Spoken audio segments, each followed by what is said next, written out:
আসসালামু আলাইকুম। কোয়ান্টাম স্বপ্নে প্ল্যাটফর্ম এইচইসি পরিণতি ও সুশাসন দ্বিতীয় পত্রে তৃতীয় অধ্যায় বাংলাদেশে স্বাধীনতা লাভ। এই স্পেশাল অধ্যায়ে আজকে আমাদের সুপার স্পেশাল 4 নাম্বার লেকচার। তো আমাদের স্পেশাল 4 নাম্বার লেকচারে আমরা আলোচনা করব আমাদের গত ক্লাসের গত টপিকের ফরেজি আন্দোলনের যে বৈশিষ্ট্য ছিল এর পরবর্তী অংশ। তো এরপরে বলতেছি এখানে যেসব কারণে হাজী শরীয়তুল্লাহর বিরুদ্ধে প্রতিরোধ গড়ে তোলা হয়েছিল তার মধ্যে নিম্নে কয়েকটি কারণ উল্লেখ করা হলো।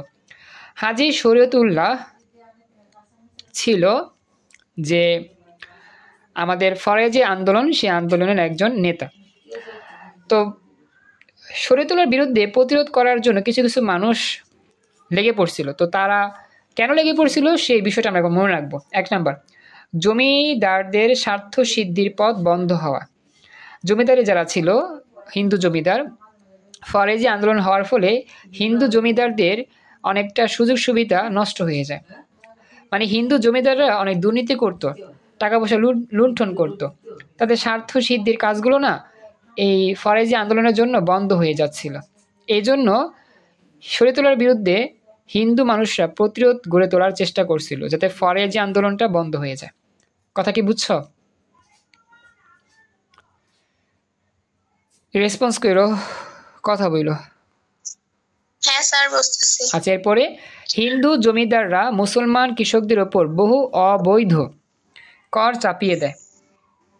হিন্দু জমিদাররা মুসলমান কৃষক যারা ছিল তারা কাজ করতো, তাদের উপর কিন্তু অবৈধ কর এটা হয়তো জানো যে আমরা জানি ট্যাক্স দিতে হয়। আমরা যেহেতু দেশে বসবাস করি, সরকারকে অবশ্যই আমাদের দেশে বসবাসের জন্য একটা বাৎসরিক টাকা দিতে হয়, এটা একবার ট্যাক্স বা কর।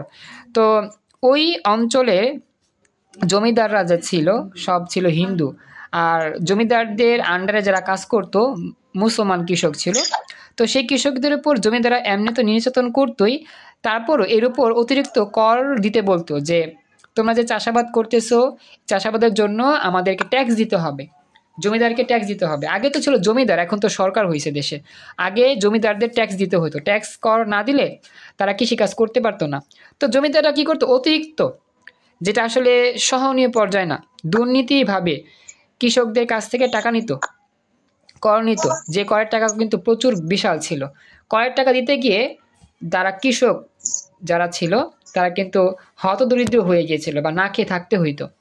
তো এই জন্যই বলতেছে যে হিন্দু জমিদাররা মুসলমান কৃষকদের উপর অবৈধ কর চাপিয়ে দেয়, এটাও বন্ধ হয়ে যাচ্ছিল। এর কারণেও কি করছে হিন্দুরা এই শরীয়তুল্লাহর বিরুদ্ধে মানে আন্দোলন করছে, ষড়যন্ত্র করছে। অর্থাৎ হিন্দুদের যে সকল অত্যাচার ছিল সেই অত্যাচারগুলো বন্ধ হয়ে যাচ্ছিল এই ফরেজি আন্দোলনের কারণে।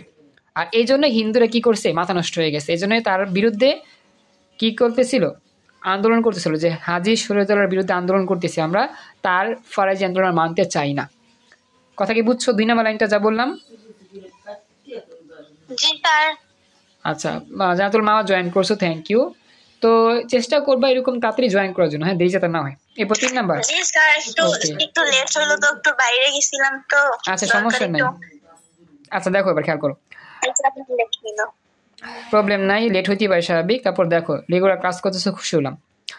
শরীয়তুল্লাহ এসব না দেওয়ার নির্দেশ প্রদান করেন। মানে যেহেতু জমিদাররা অতিরিক্ত কর চাইছে কৃষকদের কাছে, তো হাজী শরীয়তুল্লাহ বলছে যে আপনারা কেউই জমিদারকে অতিরিক্ত কর দিবেন না, যেটা ন্যায্য অতিরিক্ত কর দিবেন। ফলে তারা অসন্তুষ্ট হয়। অর্থাৎ শরীয়তুল্লাহ যেহেতু বলছে কৃষকদেরকে কর দিতে না, এই জমিদাররা কী হয়, অসন্তুষ্ট হয়। 3 নাম্বার, ইংরেজ স্থানীয় প্রশাসনের ধারণা ছিল হাজী শরীয়তুল্লাহ ইংরেজ শাসনের বিরোধিতা করছেন। ইংরেজদের একটা ধারণা ছিল যে হাজী শরীয়তুল্লাহ মনে হয় ইংরেজদের শাসনতা করতেছে, মানে বিরুদ্ধে কাজ করতেছে। নীলকররা তাদের ব্যবসায়ের ক্ষতির আশঙ্কায় জমিদারদের সাথে একাত্ম হয়ে শরীয়তুল্লাহর বিরুদ্ধে ষড়যন্ত্র করে। নীলকররা মানে জানো, নীল চাষ হইতো, বুঝছো? আমরা যেমন ধান চাষ করি, গম চাষ করি, সরিষা চাষ করি, আগে কিন্তু নীল চাষ হইতো। ওই যে আমরা নীল দিই না, কাপড় ধুইতে নীল ব্যবহার করি, নীল, সাদা কাপড় ধোয়ার পরে কি নীল দিই না আমরা?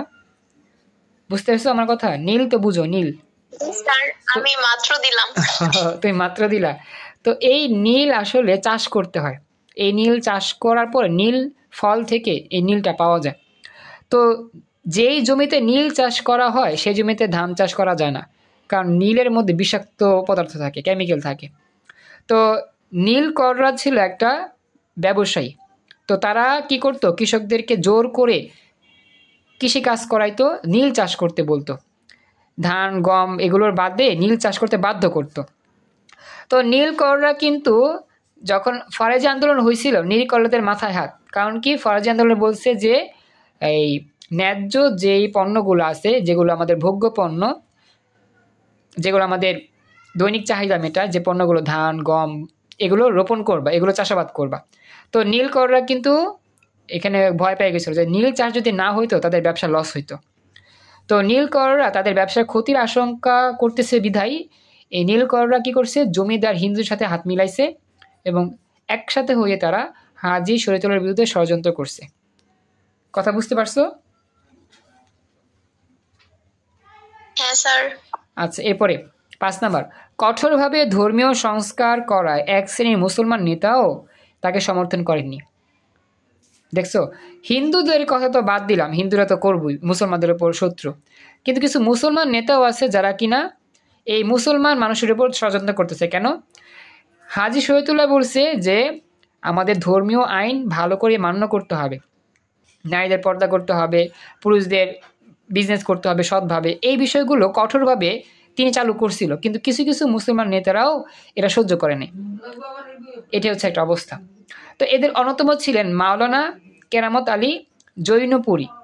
তো এই মানুষটাও কি করছে, হাজী শরীয়তুল্লাহর বিরুদ্ধে ষড়যন্ত্র করছে, হিন্দুদের সাথে মিলে কাজগুলো করছে। এই হচ্ছে অবস্থা। তো হিন্দু জমিদাররা কৌশলে সংস্কার বিরোধী মুসলমান কৃষক সহ নীলকরদের ফরাজি আন্দোলনকারীদের বিরুদ্ধে একত্রিত করে। 1840 সালে জমিদার শ্রেণী ও শরীয়তুল্লাহর অনুসারীদের মধ্যে একটি সংঘাতময় অবস্থা সৃষ্টি হয়, মানে ঝগড়া সৃষ্টি হয়। সেই বছরই শুরুর দিকে হাজী শরীয়তুল্লাহর মৃত্যু ঘটে, মানে সেই বছর শুরুর দিকে হাজী শরীয়তুল্লাহ কি মারা যান। তার পুত্র মহসিন উদ্দিন ওরফে দুদু মিয়া ফরাজি আন্দোলনের নেতৃত্ব গ্রহণ করেন। যখন হাজী শরীয়তুল্লাহ মৃত্যুবরণ করেন, তো এই যে ফরাজি আন্দোলনটা যে হইতেছিল ওই সময়, সেই আন্দোলনটা তো চালা দিতে হবে। তো চালিয়ে যাওয়ার জন্য হাজী শরীয়তুল্লাহ তার পুত্রকে দায়িত্ব দেন। তার পুত্র ছিল কি, মহসিন উদ্দিন ওরফে দুদু মিয়া। তো এই মানুষটাকে দায়িত্ব দেওয়া হয় এই আন্দোলনটা টিকে রাখার জন্য। কথা কি বুঝতেছ?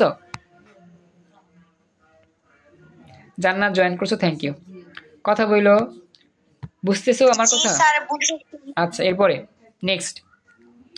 তো আন্দোলন নেতৃত্ব দান করেন। তো দুদু মিয়া পিতার মতবাদের প্রচার ও সংগঠন স্থাপনের কাজে সর্বতোভাবে আত্মনিয়োগ করেন। অর্থাৎ দুদু মিয়া তার পিতার যে কাজগুলো করতে বলছে পিতা, সেই কাজগুলো অক্ষর অক্ষরে পালন করেন। এ সময় বাংলার কৃষক ও জনসাধারণ জমিদার ও ইংরেজ শাসক গোষ্ঠীর শোষণ উৎপীড়নের বিরুদ্ধে সংগ্রামের জন্য উঠে পড়ে লেগে যান বা সংগ্রামের জন্য প্রস্তুত হন।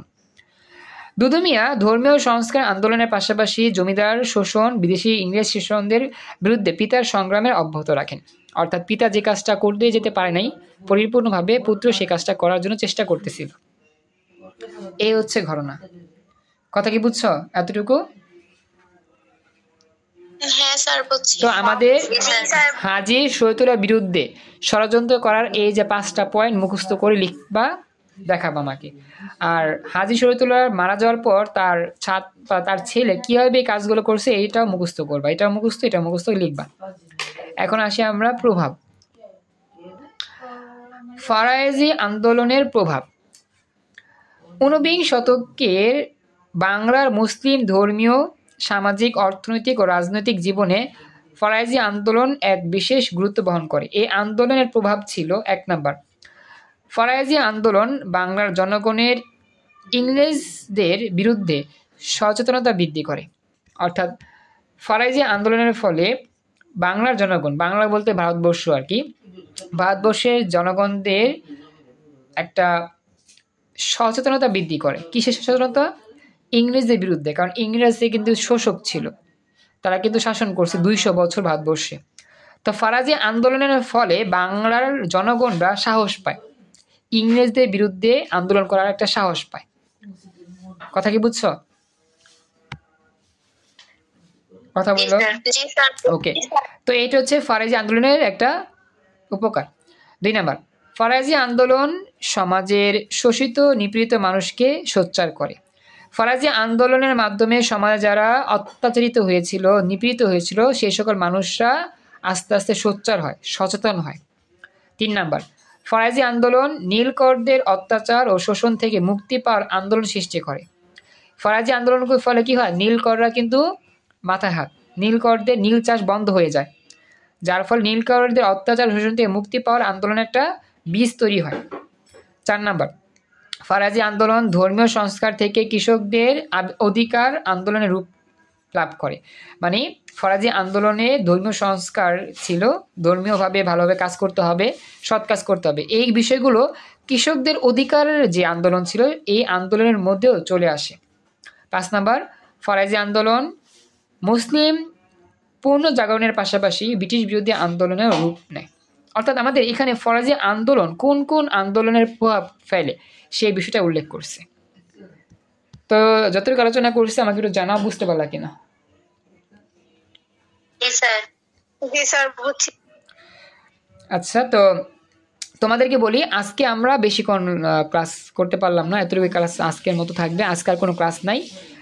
বাড়ির কাজটা হচ্ছে মুখস্থ করে লিখতে হবে, 1 থেকে 5টা পয়েন্ট মুখস্থ করে লিখবা নিজের ভাষায়, আর এইখান থেকে এতটুকু মুখস্থ করে লিখবা। এবং ফরাজি আন্দোলনের প্রভাব 5টা আছে, এটা মুখস্থ করে লিখবা। এখানে যা আছে সব মুখস্থ করে খাতায় লিখে আমাকে দেখাবা। এটা হচ্ছে তোমাদের SW, মন থাকবে? জি স্যার জি।